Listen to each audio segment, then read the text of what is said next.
Hi everyone, welcome to another edition of the Bread for Soul Converse with myself, Sir LSG.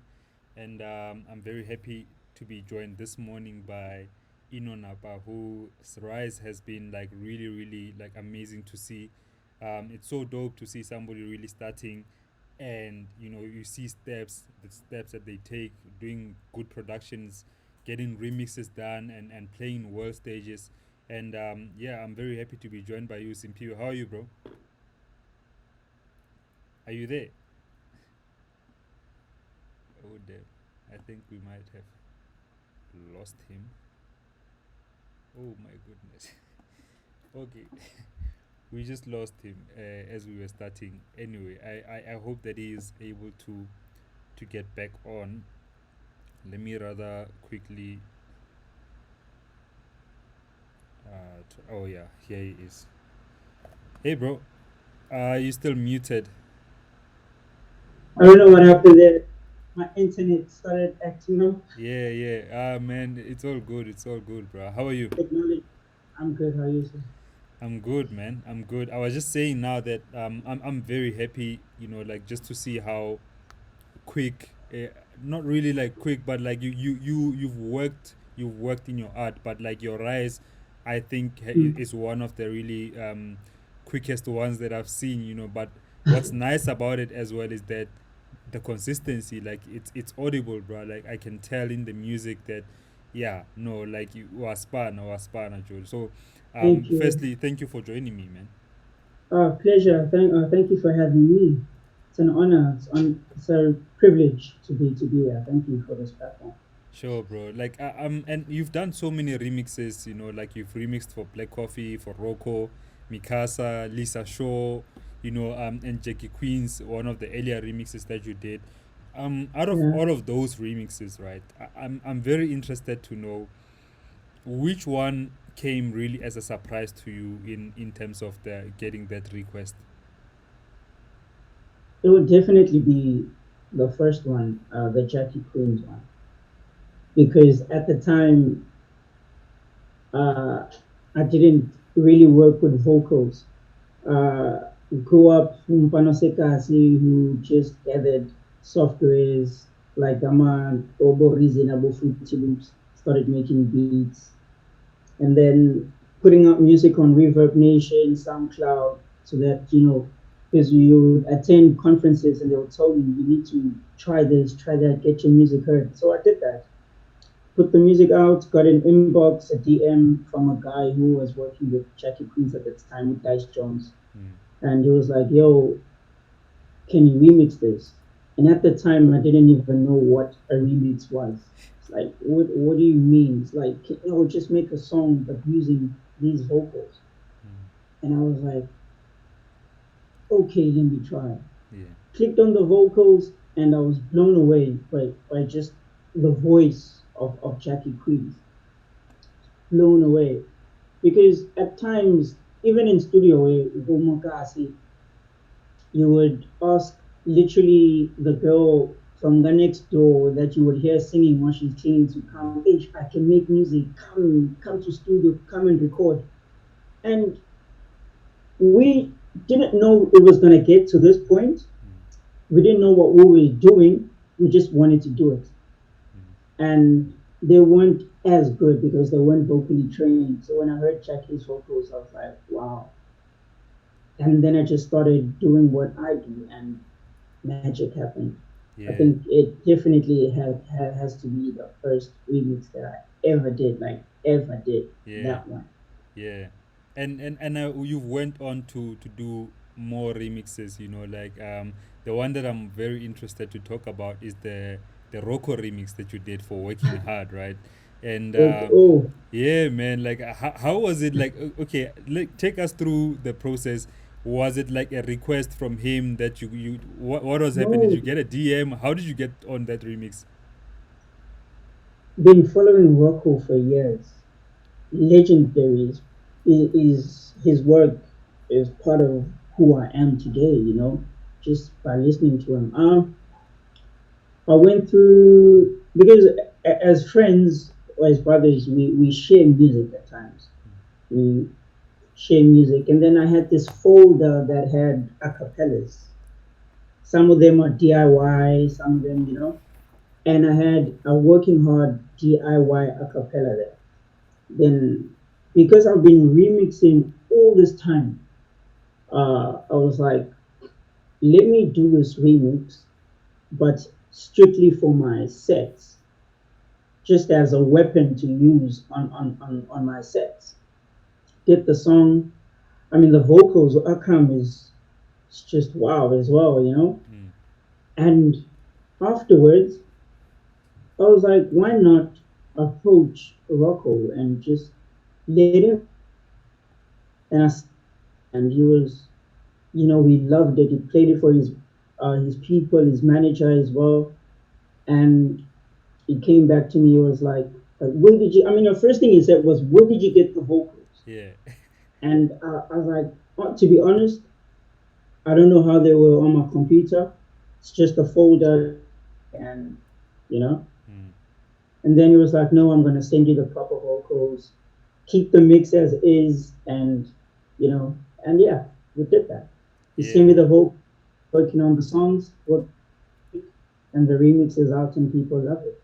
Bruh, and people love it definitely. And that's another thing with regards to um remixes, right? Like people like used to be like, man, is it okay to remix people's work without consent? Is it okay to release it? Obviously, like, so I've gotten to an understanding that there isn't much right or wrong. Like, well, yes, if you do remix somebody's work and you release it without their consent, that's another issue, you know. But like, if Yeah, you were remixing somebody's work, you found the vocals however way you found it, and you're just really doing it for your own DJ sets, there's true, literally absolutely nothing wrong with that, you know. true, um, true. Yeah, but you know, at least you need to have the respect to approach that person. If you want to release it, approach the original mm, label or the original artist, say, this is what I've done to your song, are you interested in releasing it, you know? Because someone like Opolopo, he did mm, the Gregory Potter remix of 1960 Watt. Massive song, you know, like massive jazz yeah, song. He did a remix on that song, and it was for his sets, you know. He uploaded it on SoundCloud just so people can see, listen, but not really download the song. mm, And the label actually saw it and asked him to release it. if they could release it, Yeah, and it's one of his yeah. biggest songs to date, you know what I mean? So sometimes it's those things like that, they can happen. Sometimes it can go wrong, you know. Obviously, if you're gonna release somebody's song without getting the consent, you know, There you might. was there was a situation similar to that. Yeah.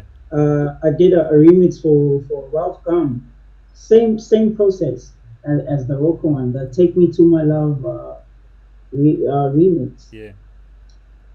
Uh, Played the song for a couple of friends. The friends loved it. Everyone was vibing to it. I played it in sets, and then afterwards I was like, can I get this official? It has to be an official. Just by looking at the vibe of people and how people are interested in it, sent it to him, and what he told me was that song, the "Take Me to My Love" song, is his classic, and he would love to keep it as is. And I could relate. I could fully understand where he was coming from, and I tried my best to limit the song as best as I could. But then hey, look, you turn a blind eye ish, plug in USB song one, and then suddenly it's everywhere, and it feels like I let him down in a way because he had given me this. I think the best way was to try keep it for my sets as best as I could, but then ish, people are people, and somehow the song leaked. But I explained it, to him, and yeah, Yeah.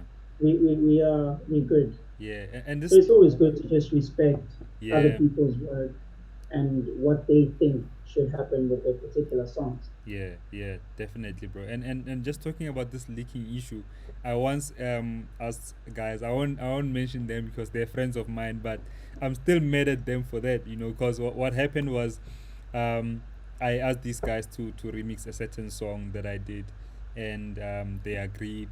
They worked on the remix.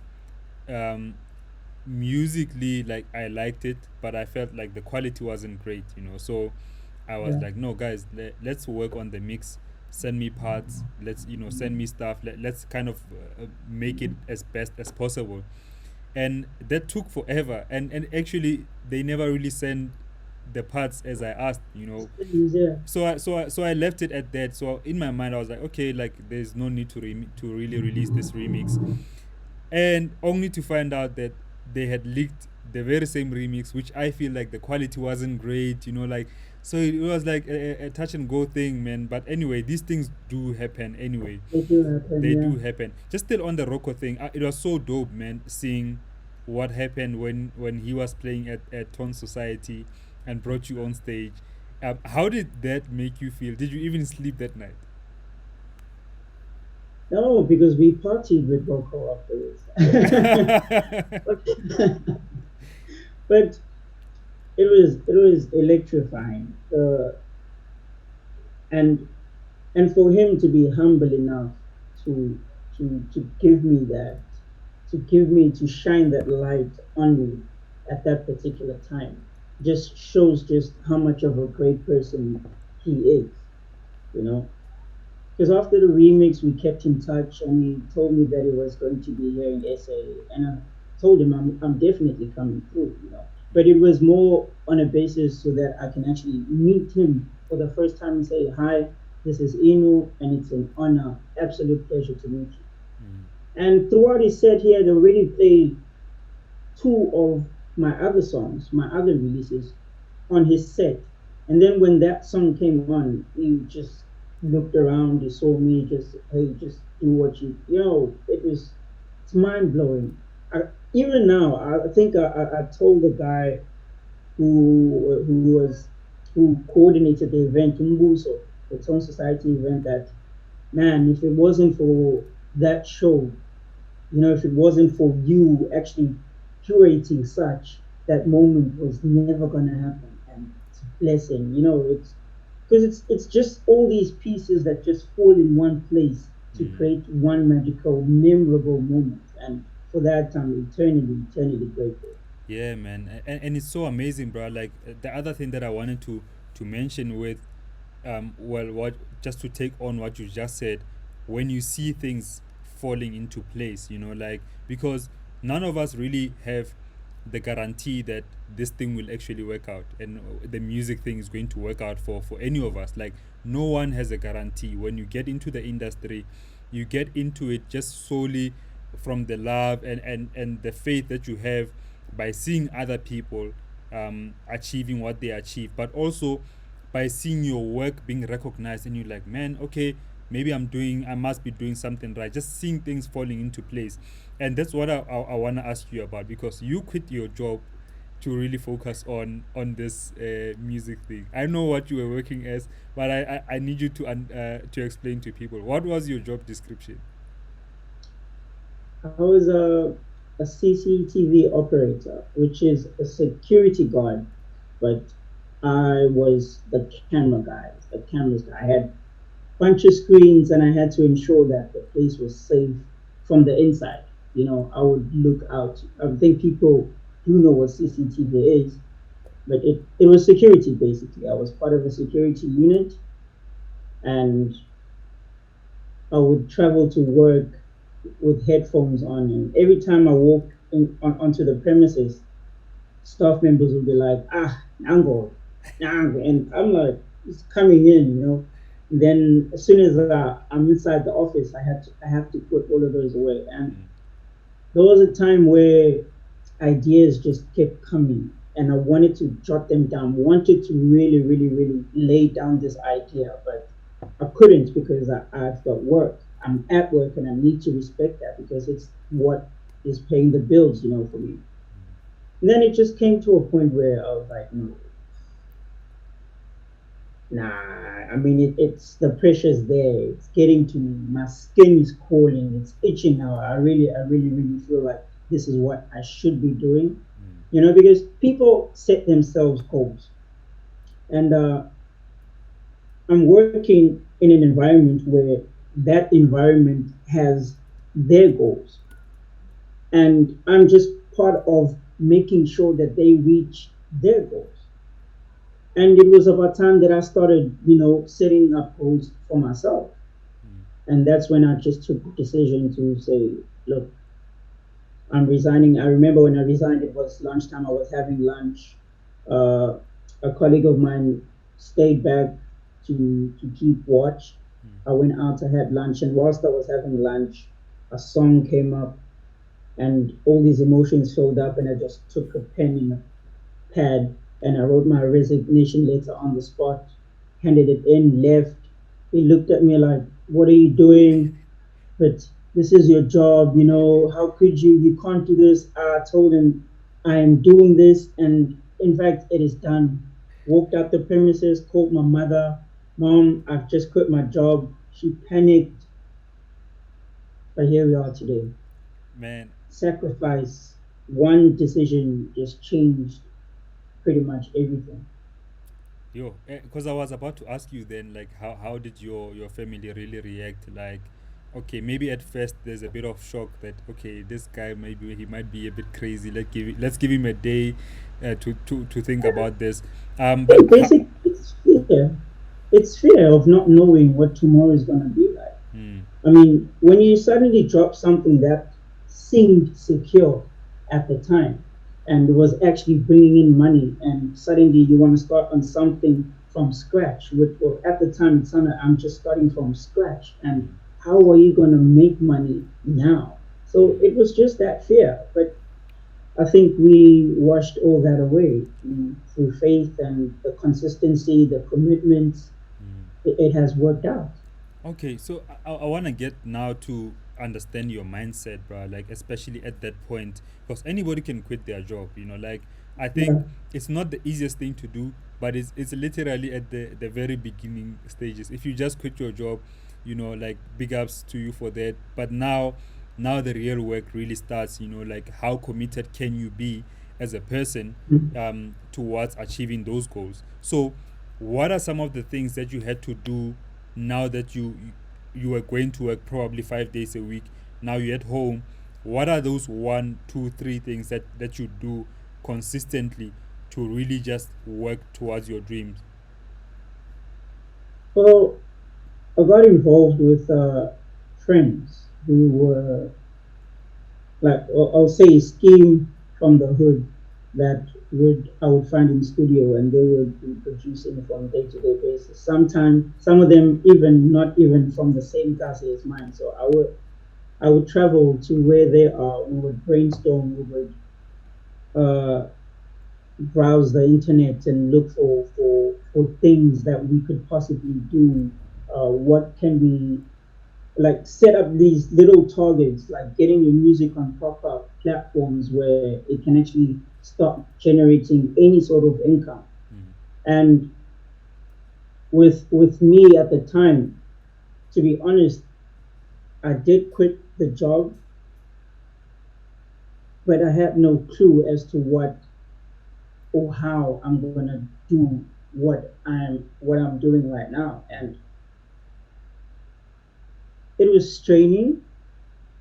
However, it's just the belief that if you really want it, if you want it hard enough, it's only you that can limit what you really, really, really, really want. So if you put in those sleepless nights, uh, you try and get those plugs. You go to these certain places where you feel like your music should be heard. You listen to people's advices. You go to conferences, because now you've got the time to actually do all those things. And I think all of that combined just started slowly making sense, when even other people started picking up on my work. One of them being Black Coffee. When he started playing my music, then I knew that this might just say that I'm on that track. I'm on the right track. I'm on his radar. And mm, I just kept going. I just kept going. And it's a non-stop conveyor belt that just keep going. yeah. Just keep going. Yeah, and we'll talk about like Black Coffee's influence as well, like from him discovering the remix that you did for Jackie Queens. But I wanna Yeah. ask you about now that you started like now working towards this dream, right? Do you ever get to points where you are not motivated, like you are not driven enough to maybe wake up and be in studio, or wake up and make that call, whatever it is that you need to do at that time? Do you ever find yourself having moments of uh, lack of Wishing I didn't quit my job. yeah, not necessarily quit, wanting to quit, but like feeling like, man, this is tough, or not being motivated at a particular time? Yeah, I do actually. I always look at it in using the method of split personality. I am ENOO NAPA, the musician. But what people don't know is that I am Spiwe Mkize, who is a father to a baby girl, uh, a boyfriend to so and so, a son to so. All of those factors, should they be negative at a time or at a point, should anything be negative, they weigh down Uspiwe. And for that reason, ENOO NAPA cannot function to its fullest Mm, because Uspiwe is not 100%. mm, So it's a two-way thing. And Uspiwe is constantly happy when ENOO NAPA is doing well. mm. I don't know if that makes Yeah, sense. yeah, yeah. So I do find it where Inu does not have ideas, where Inu doesn't know where to do, or doesn't know what to do or how to do it. And then I always challenge the two to like, yo guys, like, I'm like that. Even I mean, people who have me on Facebook or my personal account would know that at times this POA would comment as if Inu is his brother, or because I'm like that. I just love challenging myself and ensuring that whatever it is that this girl is going through doesn't affect Inu, but it does at times. Mm, And when Inu cannot do anything that is productive, then Uspiwe has to find a way to say, "Oh, look, bro, I know it's hard. I know it's not happening right now, but we've gotten this far, and mm, we can see the light at the end of the tunnel. Maybe mm, it could be just, it might just have one hole, but it's a start. Just keep going forward, keep pushing, keep pushing, keep pushing, and through that mentality of just wanting to keep going, like keep on keeping on, mm, is what has brought us to this day. I mean, even to have this conversation with you. mm, mm. And I think I do get it, bro. Also, in a sense that you kind of have to fix certain parts of you that are not being supportive to another part of you that should be making the music. So Mm, if your life, or a certain part aspect of your life is not going well, maybe there's an issue that you need to address, you cannot be mm, expected to always be fully performing at 100 when an emotional part of you is not okay, yeah, or whatever part that might need attention. And I think it's also important for people to know that it's okay to just kind of take a bit of a breather very, yeah, in something that you, in the music or whatever the case may be, what, and give attention to what needs attention the most at a certain time, because once you've dealt with that, you are able to then come back to this thing and make your best music, like in the best way possible. true. That is so true. Yeah, yeah. I want to get into the black coffee thing, man, because like it's such a, what I love the most about black coffee, bro. It's his ability to just bring people on, like put people on, and he doesn't need to do that, like he's found his way, he's made a mark, but he still goes and really brings people on. You are one of those people. um How do you feel at first when you find out that he was playing your remix?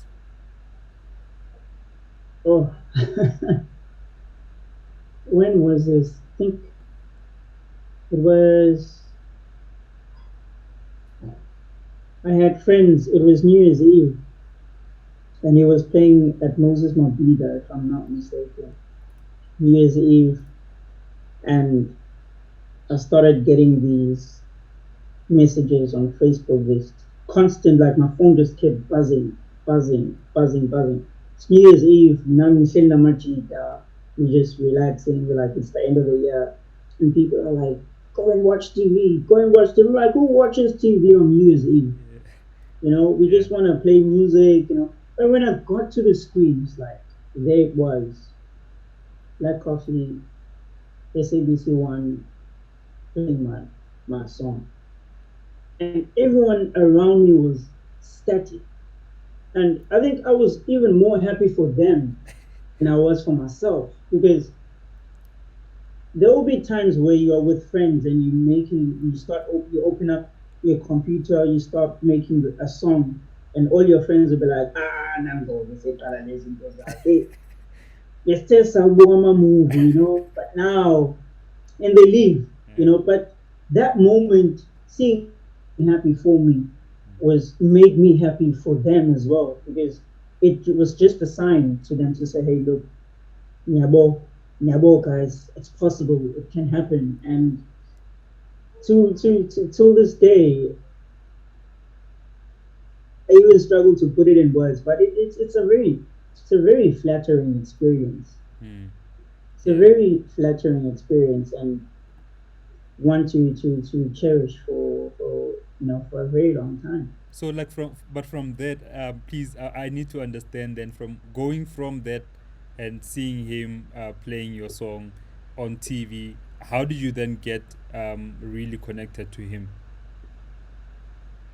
Well, we connected through a mutual friend in DJ Melon. Uh, I think my goal also after him playing the Conqueror remix was for him to keep playing my stuff. It was just another goal that I had. Like, he started in, he must not stop. Yeah. Not that he should, that he cannot, but I just felt like he shouldn't. And I kept making more music. I started aligning the my next productions so that with Conqueror, I think I followed up with a song titled High in Your Love, and and then I just kept going. I just kept going. I just kept going. But we connected through DJ Melon, because there was a time where I was moving no Melon for a while, and he would share brotherly advice with me, and I think he's one person that's really played a significant role into molding the guy that you see in front of you. Mm. And uh, through them knowing each other, obviously talking, him sharing some of my music, there was a time where he came through and he told me that there might be an opportunity for him to sign with Solistic Music. Yeah. And Hey man, this your internet is messing us up. I don't know if you are able to hear me.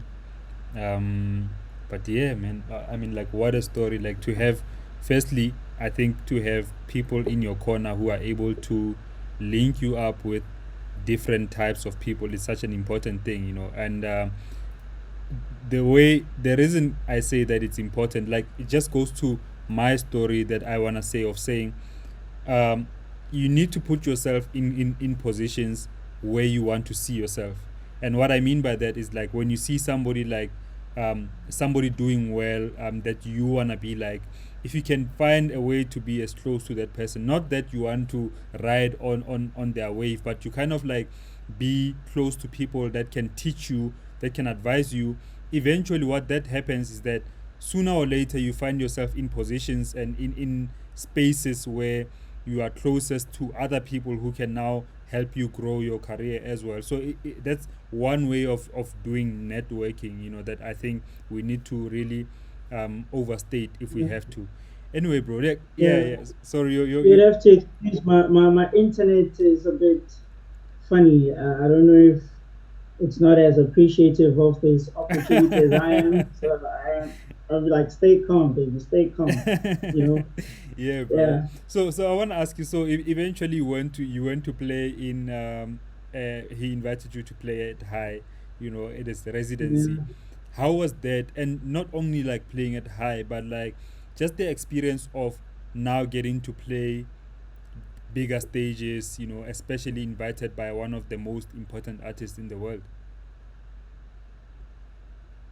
Sir LSG, the how everything happened is crazy. Well, it's funny now, but it was reality at the time where there was a time where I had never been on an airplane ever, you know, Mm, always been in one province, maybe moving around KZN, different places, different cities, but I'd never been outside of Durban mm, or like, outside of KZN. And I had to go sign my contract at Solistic Music. First time on an airplane, Solistic Music. I'm like, wow, the surroundings, seeing all the achievements that Black Coffee has, and I'm like, I'm here. Like, Spiwa, you're here, you know, mm. and it's overwhelming. Contract signed, I fly back, and then my next flight is on a flight outside of South Africa to Spain. I'm like, are you kidding me right now? Like seriously, with High playing at High for the first time, I was playing in a room that has it's a small they call it a wild corner, but yeah, wild corner, and it has like bathroom stalls. Like, that's how crazy nightclubs are on that other side of our continent. Yeah. It has bathroom stalls. You could say I was playing in toilets or in the toilet or something like that. Because you're surrounded by them, but there's a booth in the middle and people are partying. Yeah, Mm. people are partying. Like, it's so surreal. It's so people are, and then everything is just crazy. Everything is magical. The sound is immaculate. It's big. I think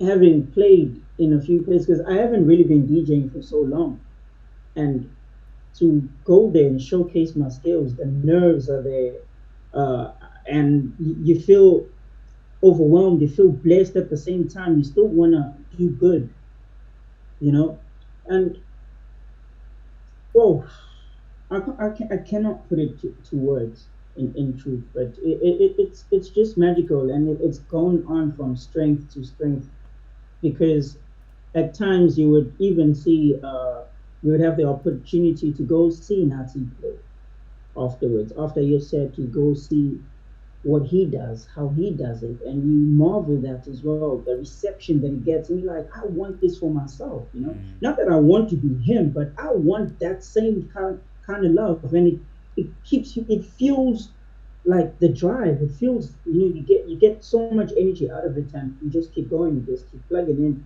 And another plus is actually seeing dance to your music out your own outside of your own people that don't even speak your language, people that can even barely communicate with you, but they are just dancing to the song.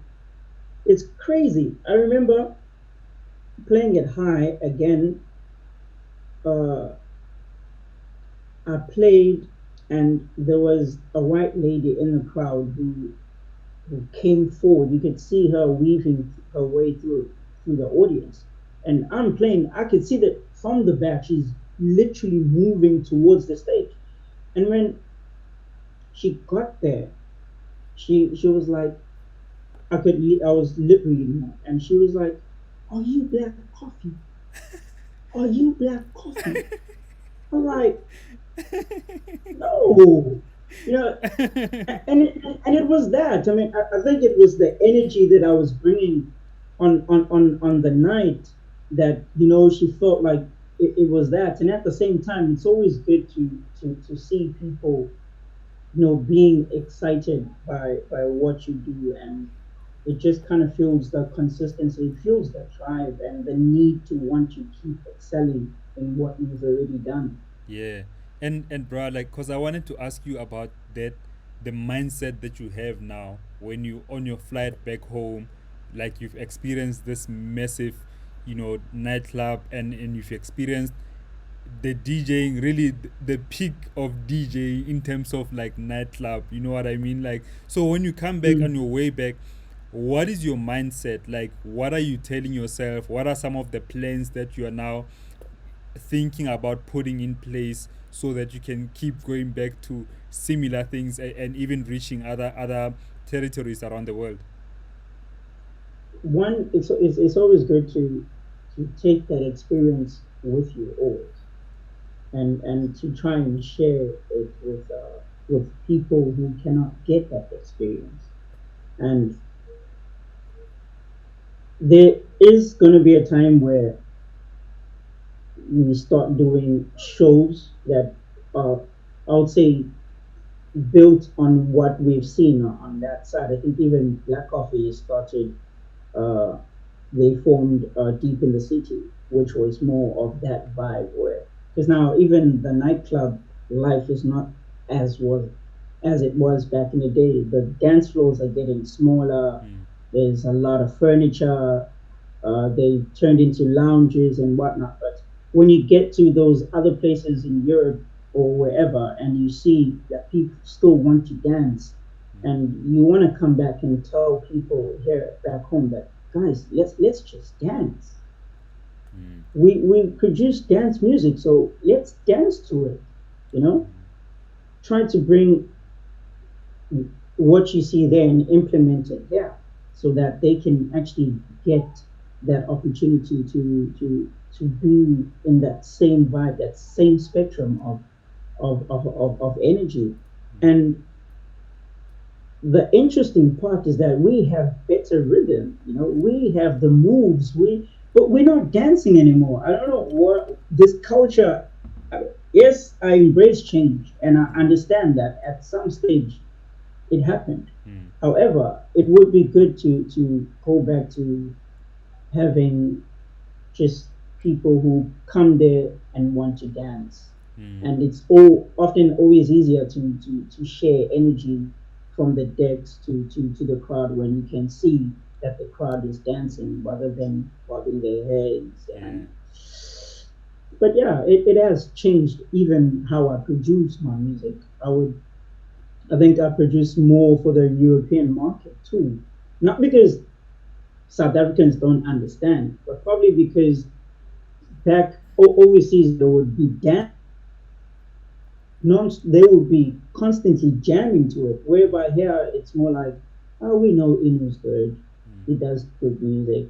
They want to play it on their phones and so forth. And they don't always come out and support in numbers. But then everyone has their reasons for that. I can't blame anyone for that. yeah, You know?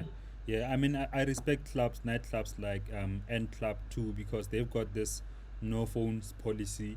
And when you get Mm. into End Club, there isn't a lot of chairs and tables. Actually, there is no tables, especially in the dance floor area. It's literally a dance Yeah. floor, and they've got one of the best sound systems in the country. Like, I mean, that's another thing, that when the sound system is great, like, people, even if you had tables, people are bound to stand up if the sound system is better, like, and you've got good DJs on the lineup.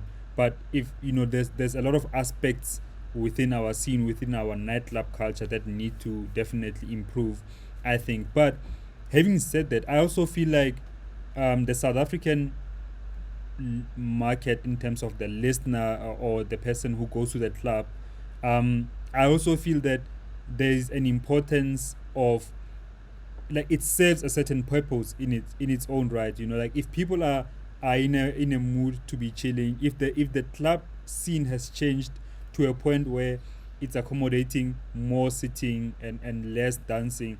I think there's music for that too. Like there's vibes for that too. And similarly, as much as there's vibes for and the need to dance, you know what I mean. And I think it's a matter of just knowing where you play, or where you are playing, and if you could get actually, do more of what you want, based on where you're playing. I don't know if that makes sense. It does, and I also think it's because of how diverse we consume the music. Mm. We we are at a point where we accept pretty much all the genres in one, and then you go to clubs and you find all of those genres there. So it's understandable that a club would be rocking on a piano, and people, and you can see those who love Amapiano. Mm. Then suddenly a hip hop DJ jumps on, and then you would see the hip hop heads, and then your ENOO Napas would rock, and then you'll see those horses like Yeah.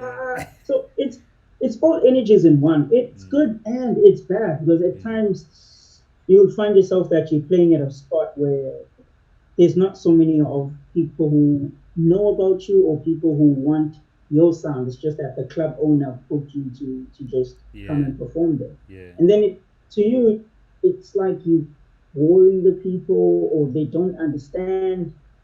And then, like there's nothing that is frustrating as having people say, and I over get the house. Like, and you can tell that they are disappointed, not at you, Yeah. you know, Yeah. but at the fact that this genre is now coming on more now. Mm. They want to just go crazy, Salicom and whatnot. And Mm. you got to respect that, Mm. because they're there to experience a good time. They want to have fun. And you just need to entertain. And that's the funny thing about South African culture and how it is even through the music. Yeah, yeah, man, and I just think also just by um us having that much colorful scene in terms of so many different genres at the same time. Honestly, if you're a DJ and you find yourself in such a position, you can only play what you can play. You know what I mean? Like, So, I don't beat myself up about it. I used to before, man. Like, man, I really wish I could have done more. But sometimes you can. There's not much you can do. Like, you can only play what you have on your USBs. If none of that um is resonating with the people there, then it was a mismatch. In terms of who booked you, knowing very well what you play and knowing their venue. Sometimes it's those kind of things. yeah. But then you get certain gigs. Like, I wanted to ask you about Africa is Not a Jungle, because the movement is so strong, and this like Mm. really a strong focus in terms of the sound that you guys want to push. What is it like being part of that group of DJs and producers, and what is really Mm. Africa is Not a Jungle all about? I think for me, it's a strong message that one, Africa is definitely not a jungle. I think it's it's a statement, in a way, but also it's also just encouragement to encourage people from abroad to actually accept that, or understand rather, that we too can host such events. We too can play electronic music. We too have people who create and those who consume, and and so forth. And having played on those stages, you would see the numbers of people who actually love the sound, all under one roof, and that is so heartwarming. You would get it. You see it on tweets when the post is out that if the couple in Napakususa are gentle black coffee, Shumza Tulo are in one spot.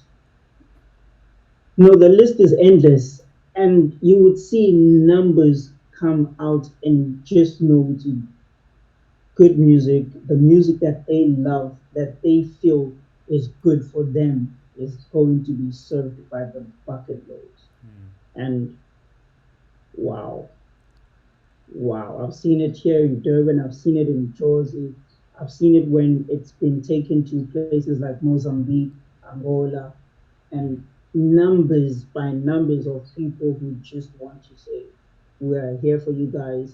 We appreciate, because it's one of those too where people really appreciate you. Find some with banners, with ending up of banners like, and you could just share, relate and be like, wow, this is so heartwarming. Mm. Because those people, automatically know that those people are there for you. Yeah, yeah. And I guess it also gives you some another sense of appreciation too, like when you do something that somebody really resonates and really appreciates what you do, Mm. man. It's a beautiful thing to see. Another thing that happened for you, 2017, Traxos was like, boom, this is the number one Afro house artist in the world. And Traxos is big, bruh. And this is not a small list, also, like you are number one, but in the same list, there's Black Coffee, there's Manu, there's Hyena, like there's Bodhisattva, really like some legendary names on the same list, and you come out at number one, bro. Like, what does that do for your confidence as an artist, or what did it do rather? Well, it just shows that what I'm doing is what I'm doing and people love it. And it also ticks many boxes for me, like,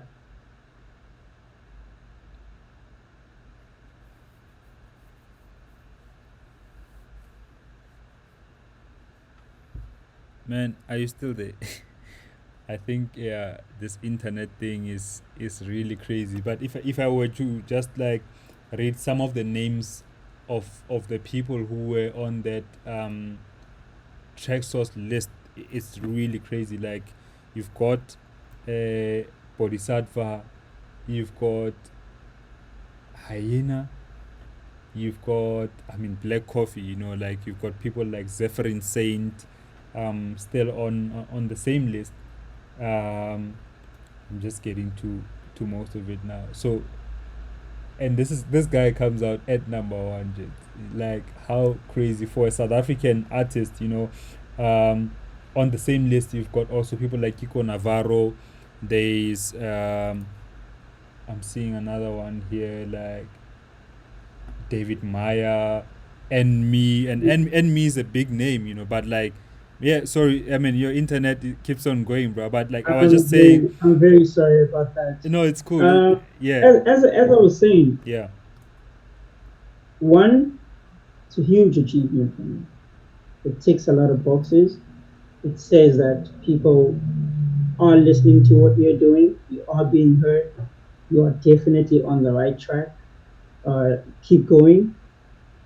However, I don't look at music as a competition. So being number one with each and every one of those names that you have mentioned on the list, it's just encouraging me to just keep going. It doesn't say that I'm better than them. It just might just say that that particular year in 2017, I had done the most that resonated with what the platform wanted, Mm. being track source. Personally,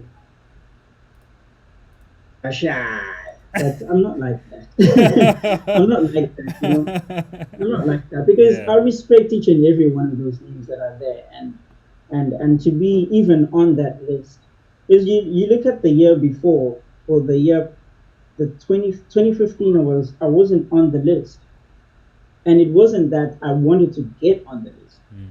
but I just kept going. I didn't even know that there was a list up until 2016 when I was in the top 20. Mm. And then from the top 20, shoot straight down to number, it just tells people about how consistent I have been, Mm. rather than that I'm better than who and who. It was just about this guy is working, he's putting in the work, and we recognize that. That's how I looked at it Yeah. more than anything else. Yeah. And kept going. The following year, I pushed up to number five, Mm. and And what was amazing as well was that not only was I number one Afro House on the platform, but I was number five across all genres. Yeah, yeah. And that on its own too just says that, dude, just do it, just keep going. I'm like that. Keep going. Let's keep doing it. I want more. you Yeah, know. yeah, And I think even this year, I'm doing the most. I'm putting up the remixes. I think this year, as strenuous as it has been one of the years where I'm putting up my best music as well. mm, mm. And it's just a matter of just pushing forward. Let's keep going. This is not just for me, but for everyone. Let's just keep going. Yeah, yeah, man. I mean, like one of the releases that you had recently now, is the drones EP that you've just dropped. If you could tell us a bit about that EP. The drones EP. It's a mixture of pretty much everything. It's got all elements that are out there. It's energetic, it's raw, and it's just me expressing myself in different ways.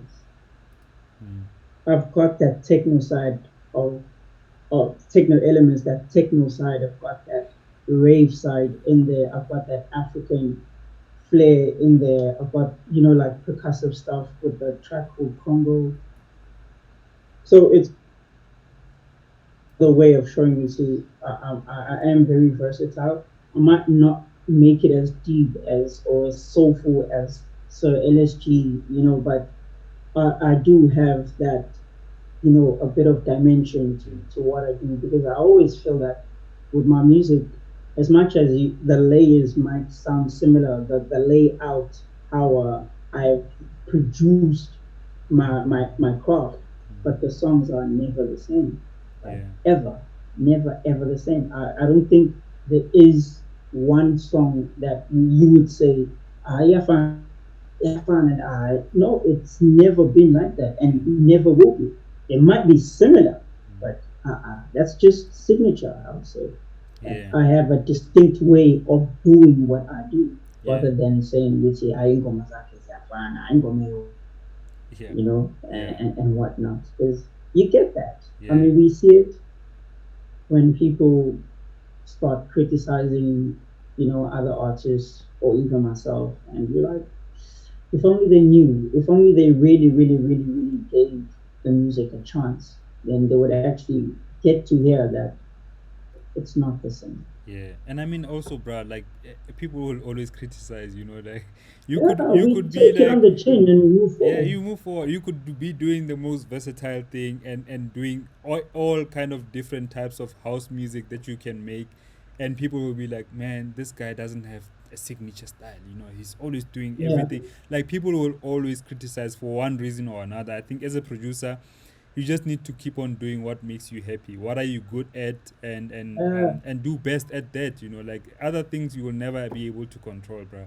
And I want to ask you, because earlier this year you were meant to play a gig in London, at Orange Yard, Soho, dope venue, and it had to be cancelled because of COVID-19. What has been like yeah. your main, like your mindset, especially during this period, about things that could have happened for you during the pandemic? I really felt that this year that I was gonna push more boundaries, get more international appeal, uh, finish off my first complete project, create more for what I would say is the essay market. I don't think I have that, but I would say create more content that they'll be very familiar with as well, Mm. and it's not just the Orange Yard Soho gig that I felt disappointed that it didn't happen. It's still going to happen. I Mm. mean, we've been talking about it, and the guy said it's just a matter of rescheduling. Mm. It was also that I was gonna play there and also play at the Zoom in France, and that also, that moving from country to country, just doing what you love, doing what you do best, and not being able to do it, being told that you need to stay home, that uh, you cannot be in certain places now because of this. You have to wear, a mask and whatnot. It's been a frustrating period for artists because we aren't making any money out Mm. of, we're not generating any income. Not much is coming in, and still you need to provide. Your father, daughter does not understand. She's at home 24/7 now, and all she wants is to play. She wants sweets. Mm. Family has to eat, and you start digging into your savings, and you just you keep reaching and reaching at giving out rather and not getting much in. But then you get people who would say they love what you do, like those messages on Facebook, on Twitter, where people just told you that, man, we love what you do, and you take that and you be like, when all of this is done, we're gonna do something. Mm. I'm still here. I've just started to just fully focus on creating new music, creating more content for those who, you know, Mm. that's really been a plus. That's what's really kept me going from, during this really, really, really hectic time. Yeah. Yeah, man, and I think that we can only do what we can do, bro. Like a lot of the things we can't really like even affect or change, like when it comes to the lockdown, like we can't really change anything. But the most things that we could do, if you could make music, make more music. If you can find time to strategize of how you're gonna be working post lockdown, then do that. But like I just I'm against people who are saying I'm not gonna do anything, everything is bad, like, and giving up, like, because the results will show. Your attitude kind of has to always be on the high. You need to find yourself in a space, in a mindset that allows you to kind of think positively even in a difficult situation, because Negative things situation. like this Yeah. could always happen, bro. Like things like this could literally always happen. We could go out of COVID into another disaster, but like it's always about our mindset and our responses to that particular situation. Just in closing, I want to ask you about, you've played, I don't know, in Australia or New Zealand.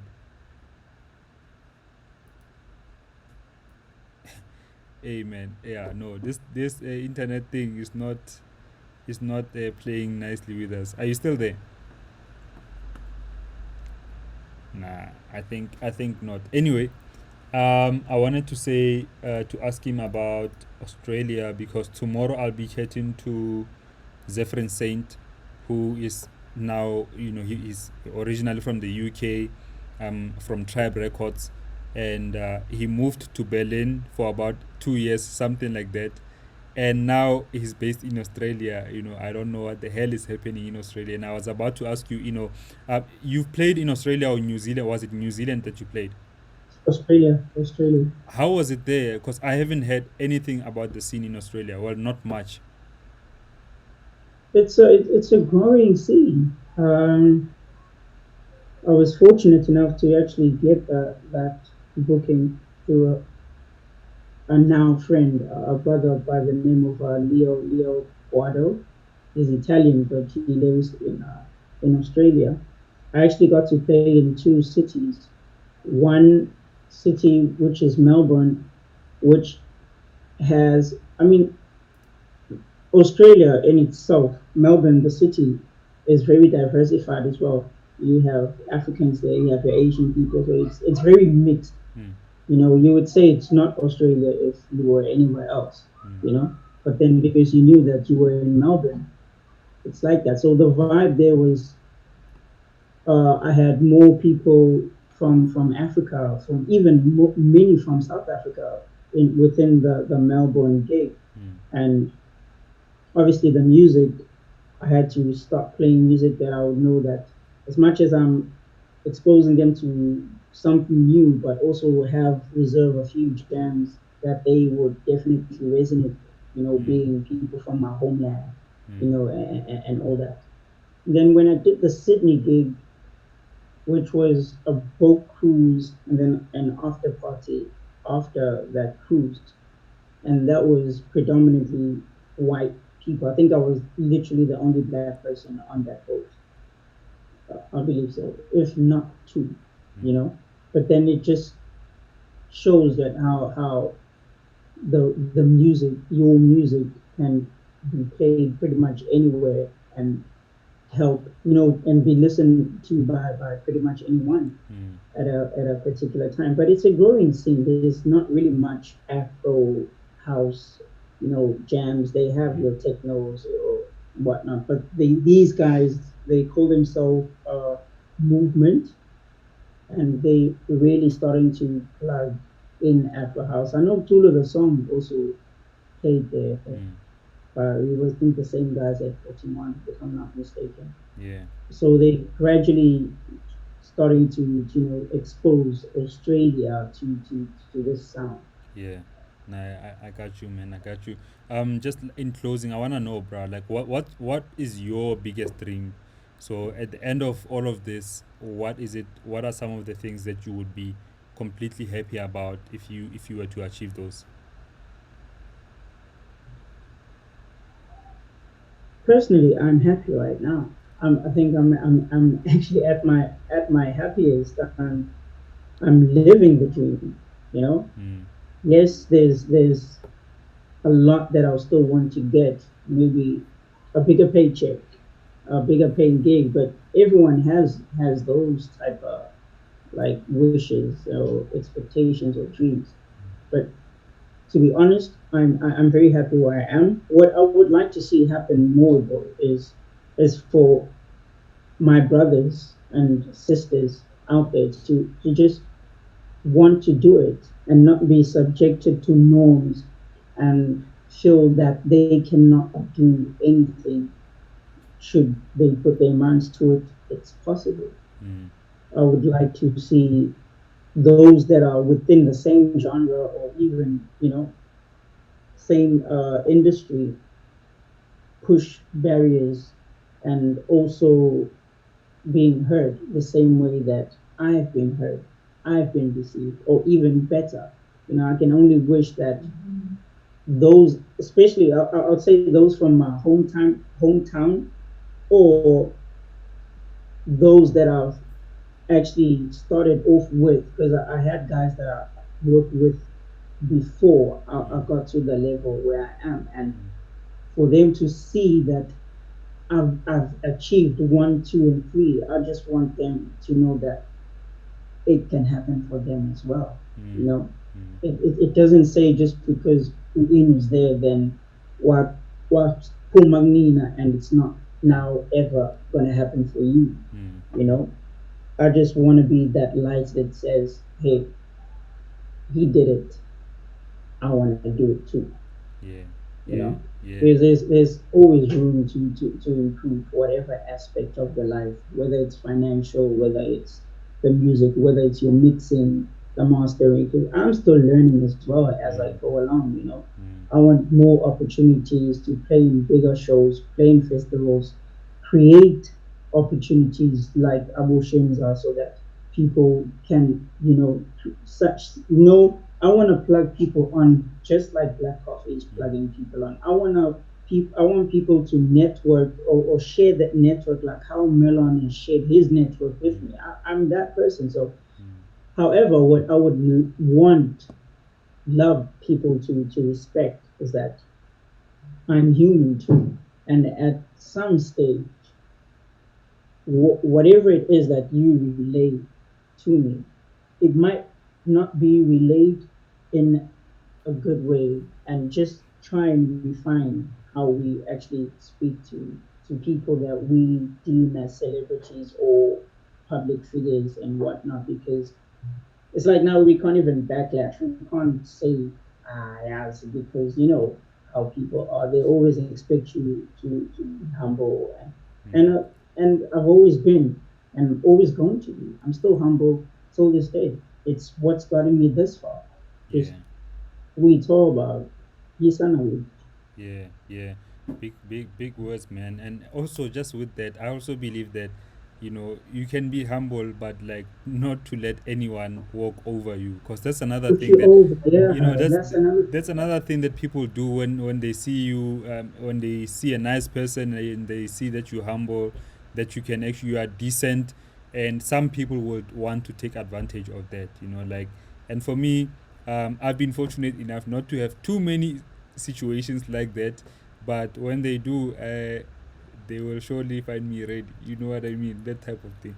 Anyway, bro, I'm so happy to see your growth. I'm very happy to see you play the places that you've played at. Doing the releases that you've done. You've done a lot of releases, bro. On Track Source, there's about 17 pages of your work, and 17 There's pages no it's a perfect. lot. It's a lot. You know what I mean? I don't even have that Yeah. much, bro. Like, and it's just the consistency that you've had. Just keep going, bro. I can only see bigger things happening for you, and I wanna thank you for joining me this morning. It's an absolute pleasure. Thank you for hosting me. I hope I get more shows like this. Maybe even a follow up at a later stage when I've, reached another mile. And I'm really humbled. Again, apologies for the network. And yeah, Yeah. much love and respect. For sure, bro. No, as soon as you get those higher paying gigs, and then you can afford better internet, and Upgrade. upgrade. You know what I mean? Yeah, no, but man, thank you so much, and for everyone who's been Thank you so watching, much. thank you for watching this. Mm. Please share the video. Please comment and tag somebody who might enjoy or watch the conversation. Otherwise, let's remember to stay creative. Peace.